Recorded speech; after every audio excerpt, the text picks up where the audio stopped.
As the war with Iran enters a fifth week, concern is growing of a potential ground invasion by U.S. troops. Cristian Benavides has the latest.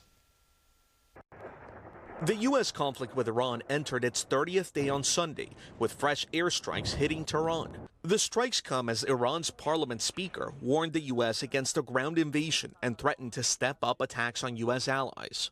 Also on Sunday, foreign ministers of Turkey, Saudi Arabia, and Egypt met in Pakistan to discuss how to bring the U.S. and Iran back to the negotiating table. The Strait of Hormuz remains closed to the U.S. and U.S. allies, driving up oil and gas prices. On Friday, President Trump expressed optimism with how the war is progressing. On Iran, they are being decimated.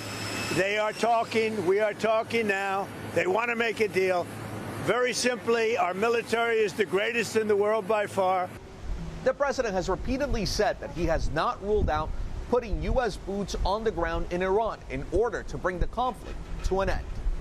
On Sunday's Face the Nation, the former commander of the U.S. Central Command praised the president for keeping all military options in Iran open. Iran will ultimately respond to the use of force. They know and understand it, perhaps better than we have in the past.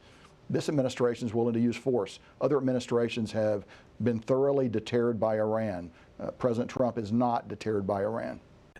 But a number of European leaders, including Ukrainian President Vladimir Zelensky, are warning the U.S. Russia is assisting Iran. This is the answer. Do they help Iranians? Of course. How many percent? 100%. Yes. You think it's in Vladimir Putin's interest for this war yes, at least to drag on? 100%. On Saturday, a U.S. Marine Expeditionary Unit, which includes about 3,500 sailors and Marines, arrived in the Middle East. Cristian Benavides, CBS News, West Palm Beach.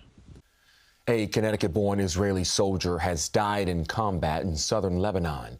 The Israel Defense Forces says Sergeant Moishi Yitzhak Hakohen Katz was born in New Haven, and he was only 22 years old. He was posthumously promoted from corporal to sergeant. Prime Minister Benjamin Netanyahu says Katz joined the IDF's paratroopers brigade after moving to Israel. Israel has been fighting in Lebanon, targeting the Hezbollah militant group.